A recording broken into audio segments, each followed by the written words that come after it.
Darah merupakan jaringan ikat yang berwujud cair dan tersusun atas dua komponen utama, yaitu komponen cair atau plasma dan komponen padat atau elemen seluler. Persentase plasma sebesar 55% dan elemen seluler sebesar 45%. Plasma terdiri dari air, garam-garam, protein plasma, dan senyawa yang ditransportasikan darah. Elemen seluler terdiri dari eritrosit atau sel darah merah, leukosit atau sel darah putih, dan trombosit atau keping darah. Eritrosit memiliki bentuk bulat pipi yang bagian tengahnya cekung atau disebut sebagai konkav. Fungsi dari eritrosit adalah untuk mengedarkan oksigen dari paru-paru menuju seluruh tubuh dan membawa kembali karbon dioksida dari seluruh tubuh menuju paru-paru untuk dikeluarkan. Leukosit atau sel darah putih memiliki jumlah kira-kira 5.000 sampai 10.000 butir per mili darah. Leukosit tidak memiliki bentuk yang tetap atau ovoid, juga memiliki inti sel. Leukosit memiliki kemampuan menembus dinding kapiler yang disebut diaperesis, juga memakan kuman dengan cara fagositosis. Selain itu, leukosit juga berfungsi untuk mengangkut lemak, histamin, dan memegang peran penting dalam sistem kekebalan tubuh. Sekarang saya akan mendiskusikan tentang trombosit. Trombosit diproduksi oleh tubuh di dalam sumsum tulang belakang bersamaan dengan sel darah merah dan sel darah putih. Fungsi utama trombosit adalah menggupalkan darah dan mencegah atau menghentikan kita mengalami pendarahan ketika terluka. Jumlah normal trombosit adalah 200.000 sampai 500.000 keping darah per mikroliter yang hanya bisa diketahui lewat pemeriksaan sampel di laboratorium. Bentuk trombosit beraneka ragam, contohnya bulat, oval, dan memanjang. Bagaimana cara kerja trombosit? Trombosit akan pecah saat bersentuhan dengan pembuluh darah yang luka. Lalu, enzim trombokinase di dalam trombosit akan mengubah protrombin menjadi trombin karena ion kalsium dan vitamin K. Lalu, trombin mengubah fibrinogen menjadi benang fibrin yang akan menutup luka kita. Terima kasih. Plasma darah adalah komponen darah berbentuk cairan berwarna kuning menjadi medium sel-sel darah, di mana sel darah ditutup. 55% dari jumlah atau volume darah merupakan plasma darah. Volume plasma darah itu sendiri terdiri dari 90% berupa air dan 10% berupa urutan protein, glukosa, faktor koagulasi, ion mineral, hormon, dan karbon dioksida. Plasma darah juga merupakan medium pada proses akresi. Plasma darah ini memiliki peran yang sangat penting bagi tubuh. Protein pada plasma darah ini membantu proses pembekuan darah serta mengangkut zat-zat penting melalui darah ke seluruh tubuh. Plasma darah itu sendiri juga mengandung nutrisi yang larut di dalamnya, yaitu gula darah atau glukosa. Dalam plasma darah ini juga mengandung garam dan enzim. Sekian, terima kasih. Jantung adalah sebuah rongga organ berotot yang memompa darah lewat pembuluh darah oleh kontraksi berima yang berulang. Darah menyuplai oksigen dan nutrisi pada tubuh, juga membantu menghilangkan sisa-sisa metabolisme. Istilah kardiak berarti berhubungan dengan jantung. Dari kata Yunani kardia untuk jantung. Jantung adalah salah satu organ manusia yang berperan dalam sistem peredaran darah, terletak di rongga dada agak sebelah kiri. Vena atau pembuluh darah balik adalah pembuluh darah yang membawa darah menuju ke jantung. Darah yang dibawanya banyak mengandung karbon dioksida. Pada umumnya terletak dekat permukaan tubuh dan tampak kebiru-biruan. Dinding dari pembuluh vena tipis dan tidak elastis. Jika diraba, denyut jantungnya tidak terasa. Vena memiliki katup di sepanjang tubuh. Katup-katup ini berfungsi agar darah dapat mengalir satu arah. Dari seluruh tubuh, pembuluh darah balik bermuara menjadi satu pembuluh darah balik besar yang disebut vena cava.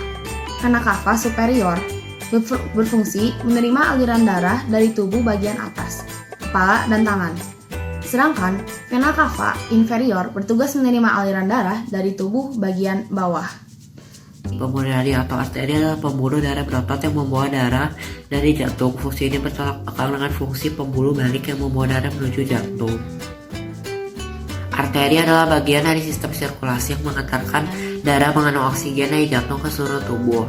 Arteri koroner membawa darah ke jantung, supaya otot jantung bisa memompa darah ke seluruh tubuh. Arteri mempunyai tekanan darah yang lebih tinggi dari bagian-bagian sirkulasi sistem yang lain. Tekanan darah dalam arteri selalu berbeda selama siklus jantung. Tekanan darah tertinggi adalah saat jantung berkontraksi dan terendah ketika jantung merileks. Variasi tekanan menghasilkan denyut nadi yang bisa dirasakan di berbagai tubuh seperti nadi radial. Arterial mempunyai pengaruh terbesar pada darah lokal dan keseluruhan tekanan darah. Peredaran darah rangkap maksudnya darah melalui jantung sebanyak 2 kali dalam satu siklus, yaitu peredaran darah besar jantung per tubuh jantung dan peredaran darah kecil jantung per jantung. Peredaran darah kecil sering juga disebut dengan peredaran darah pulmonal. Sistem peredaran darah kecil bermula saat darah di bilik kanan jantung dipompa oleh arteri pulmonalis menuju paru-paru, kemudian mengalir melalui vena pulmonalis menuju ke bilik kiri jantung. Jadi peredaran darah kecil bekerja dari jantung ke paru-paru dan kembali lagi ke jantung. Tujuan dari siklus ini adalah memompa darah yang kotor menuju ke paru-paru, di mana darah yang kotor akan menyerap oksigen dan membuang karbon dioksida melalui pertukaran gas di alveolus pada paru-paru sehingga darah menjadi bersih. Peredaran darah besar adalah sistem peredaran darah yang dimulai ketika bilik kiri jantung memompa darah yang mengandung oksigen dan nutrisi melalui aorta ke seluruh tubuh dan kembali ke jantung lagi. Proses pembekuan darah adalah di mana kulit mengalami luka lalu darahnya membeku. Jadi proses pembekuan darah itu dimulai dari luka. Lalu trombositnya pecah. Dari trombositnya pecah menghasilkan enzim trombokinase atau tromboplastin. Lalu dari enzim ini menghasilkan protrombin. Dengan bantuan vitamin K dan kalsium menghasilkan trombin. Dari trombin ini menghasilkan fibrinogen. Dan fibrinogen ini menghasilkan benang-benang fibrin. Benang-benang fibrin ini adalah benang yang seperti berwarna putih dan juga fungsinya mengcover darah supaya tidak mengalir lagi. Mungkin segitu saja dari saya, terima kasih. Sistem pengelompokan golongan darah ABO berdasarkan pada antigen yang terkandung dalam sel darah merah. Seseorang mewarisi kombinasi antigen golongan darah tertentu yang dimiliki orang tuanya. Golongan darah A memiliki antigen A pada sel darah merah dan memproduksi antibodi B dalam plasma darah. Golongan darah B memiliki antigen B dan antibodi A.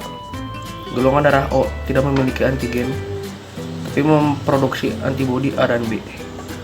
Golongan darah AB memiliki antigen A dan B tapi tidak memproduksi antibodi.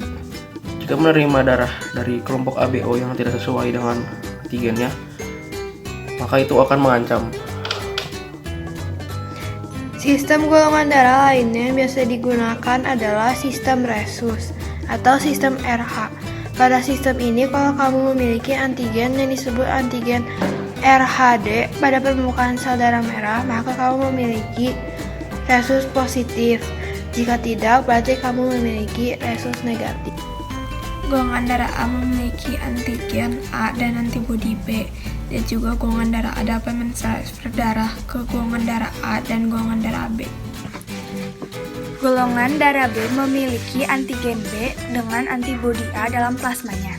Golongan darah B bisa mendonor darah ke golongan darah AB dan O.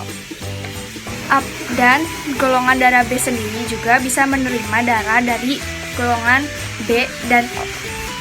Apabila antigen dan antibodinya tidak cocok dan mereka bertemu, maka antigen bisa dihancurkan oleh antibodi. Golongan darah AB adalah golongan istimewa karena dikit yang mempunyai golongan darah tersebut.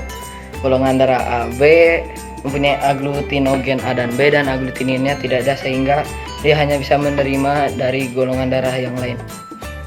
Selamat pagi, nama saya Michelle Jeta, kelas 8 cabang 19, dan sekarang saya akan membahas tentang anemia. Anemia adalah kondisi ketika tubuh kekurangan sel darah merah yang sehat atau ketika sel darah merah tidak berfungsi dengan baik, atau bisa dibilang kekurangan darah. Akibatnya organ tubuh tidak mendapat cukup oksigen sehingga membuat penderita anemia pucat dan mudah lelah. Secara garis besar, anemia terjadi karena 3 hal ini. produksi sel darah merah yang kurang, kehilangan darah secara berlebihan, dan hancurnya sel darah merah yang terlalu cepat. Ini beberapa gejala anemia, seperti nafas pendek, nyeri dada, kulit terlihat pucat, detak jantung tidak teratur, sakit kepala, pusing, lemas, dingin. Ada beberapa pencegahan anemia, yaitu makanan kaya zat besi dan asam folat seperti daging, sereal, kacang-kacangan. Lalu ada makanan kaya vitamin B12 seperti susu dan lain produk lainnya. Terakhir ada buah-buahan kayak vitamin C, misalnya jeruk, melon, tomat, dan stroberi. Terima kasih. Hemofilia disebabkan oleh mutasi genetik.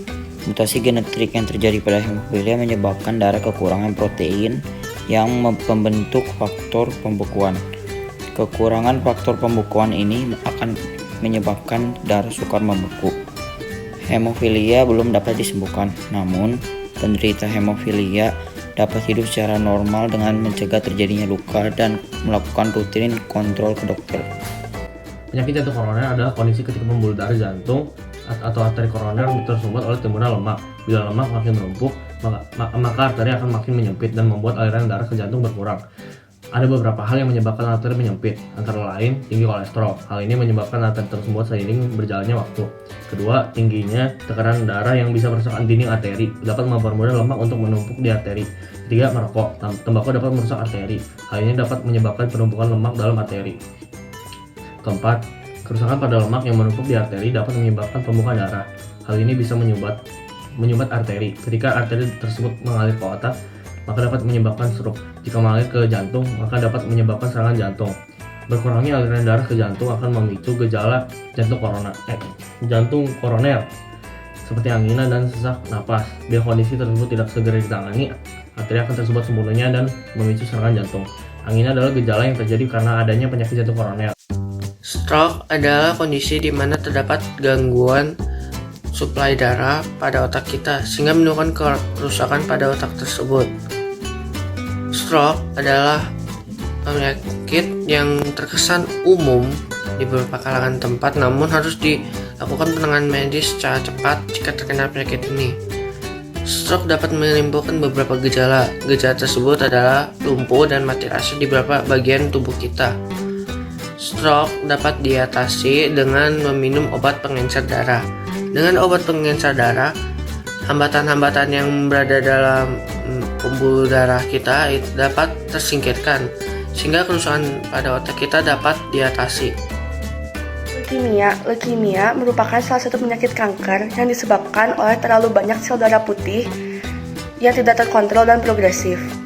Gejalanya adalah mudah kelelahan, penurunan berat badan, dan mudah luka atau memar.